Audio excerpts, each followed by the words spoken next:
बिहार में सबसे ज़्यादा गरीबी है, बेरोजगारी है, पलायन है। जो बजट भी आया बिहार सरकार का उसमें गरीबों के बारे में कुछ भी नहीं है। जो जाति आधारित जो गणना हुई उसके हिसाब से भी बजट जो है नहीं बना।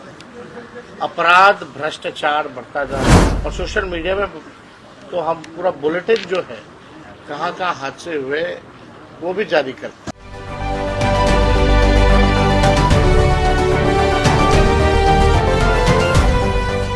जैसा आप सब लोग जान रहे हैं क्या मकसद था कल जमुई आने का, जो दुर्घटना हुई उस सिलसिले में हम लोग आए थे।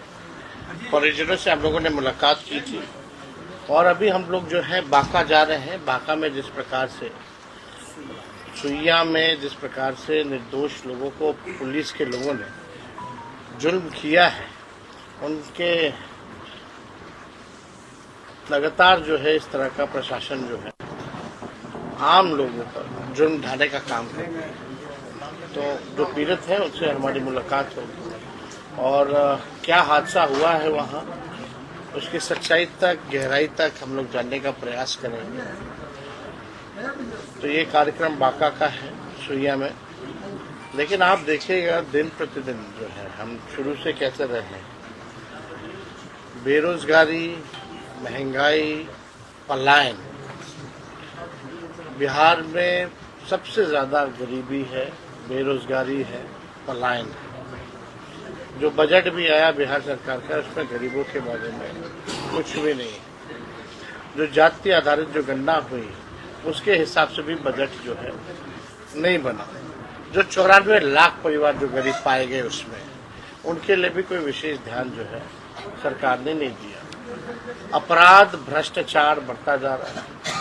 लगातार एनसीआरबी के आंकड़ों को लेकर हम लोग जो है पटना में भी इस बात को रखते हैं और सोशल मीडिया में तो हम पूरा बुलेटिन जो है कहाँ कहाँ हादसे हुए वो भी जारी करते हैं। भ्रष्टाचार तो सबसे ज़्यादा इस सरकार का, मंत्री जी का भी फिक्स है, नीचे का तो नीचे का है ही, ब्लॉक थाना का भी है। लगातार लोग जो है मौजूदा सरकार के भ्रष्टाचार से लोग जो है परेशान। आप देखिएगा कोई इंजीनियर हो, कहीं भी रेड पड़ता है तो करोड़ों रुपए पाए जाते हैं, ईडी द्वारा पकड़े जाते हैं। लेकिन ईडी केस करती है लेकिन बिहार की पुलिस केस नहीं करती है। बिहार की आर्थिक इकाई शाखा जो है वो केस नहीं करती है। तो भ्रष्टाचारियों को बचाना, अपराधियों को बचाना, संरक्षण देना, ये सरकार जो है इसी काम में जो है लगी हुई है और हम सब लोग जो है जनता के मुद्दे को लगातार उठा रहे हैं। आप देखिएगा जिस प्रकार से महंगाई इतनी बढ़ा दी गई, गैस का इतना दाम बढ़ा दिया गया, पेट्रोल डीजल का इतना बढ़ा दिया गया, आम आदमी जाएगा कहाँ? इन सब चीज़ों को देखते हुए ही हम लोगों ने जो है योजना लाया था कि माई बहन मान योजना, माताएं बहनों को 2500 रुपये प्रति माह देंगे। गैस सिलेंडर जो है 500 रुपया किया जाएगा। वृद्धा पेंशन 400 से 1500 हम लोग करेंगे। ये इसी दिशा में है ताकि लालू जी ने जो सामाजिक न्याय किया, अब समय है आर्थिक न्याय देने का, आर्थिक न्याय करने का। लेकिन 20 साल की मौजूदा सरकार और केंद्र सरकार में 11 साल इनकी सरकार रही, अभी भी है। इन्हीं के नीति आयोग की रिपोर्ट में बिहार जो है सबसे फिसड्डी राज्य में। तो 20 साल इन लोगों को मौका मिला, 11 साल केंद्र में मिला। यूं का त्यों बिहार बल्कि और बदतर स्थिति में जा रहा है। बड़े पैमाने पे पढ़ाई को लेकर के, शिक्षा, रोजगार, चिकित्सा को लेकर लोग पलायन कर रहे हैं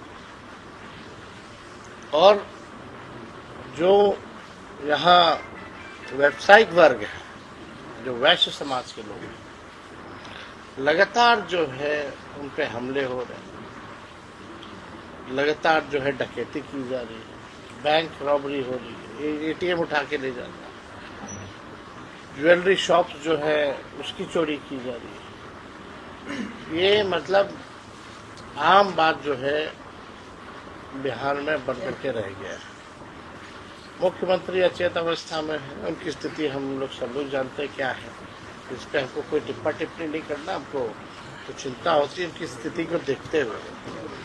लेकिन अब मुख्यमंत्री जी टायर्ड हो चुके हैं और रिटायर्ड अधिकारी से बिहार, रिटायर्ड मुख्यमंत्री से बिहार अब चलने वाला नहीं है। बिहार के लोग परिवर्तन चाहते हैं, बदलाव चाहते हैं। बिहार के लोग जो है अपने राज्य को विकसित देखना चाहते हैं और केंद्र सरकार ने भी बजट में बिहार के साथ सौतेला व्यवहार किया। प्रधानमंत्री जी भी आए तो हम लोग तो पूछते हैं भाई कि आप 11 साल में गुजरात को कितना दिए और बिहार को कितना दिया, इस पे बात करें। कहीं कोई बात नहीं। प्रधानमंत्री आते तो बोलते अब बाढ़ को लेकर के हम लोग काम करेंगे, तो इतना दिन से क्या बाढ़ निमंत्रण कर रहे थे क्या? बाढ़ को निमंत्रण दे देते। 11 साल तक क्या किया बिहार के लिए? बाढ़ को लेकर के स्पेसिफिकली क्या किया प्रधानमंत्री ने? यह 11 साल की इनकी एनडीए की सरकार ने। अब ये लोग जागे तो इनके कथनी और करनी में भारी अंतर है। और इस बार बिहार की जनता जो है मौजूदा सरकार से अपना पिंड छुड़ाने का काम करेगी, इन लोगों को सबक सिखाने का काम करेगी। तो और कोई सवाल है? एक जनगणना को लेकर आप एक नई बात सामने आ रही है कि जिस तरह हिंदुओं की जाति की गिनती हुई है, इसी तरह मुस्लिमों की भी जातियां गिनी जाएगी। एक नई बात आज आ रही है। सबकी गिनती होती है भाई। मुस्लिमों जो हम लोग या कोई भी सेंसस होता है या जातीय सर्वे जो हम लोगों ने कराया, मुसलमानों में भी कई जातियां हैं, हिंदुओं में भी कई जातियां हैं, हर धर्म में कई जातियां, उन सबकी गिनती होती है। अगर आप एक बार रिपोर्ट पढ़ लें तो ये सवाल आप पूछिएगा नहीं। मुसलमान के लोग भी अति पिछड़े में आते हैं, उनमें भी दलित वर्ग है। तो ये हर एक लोगों की जो है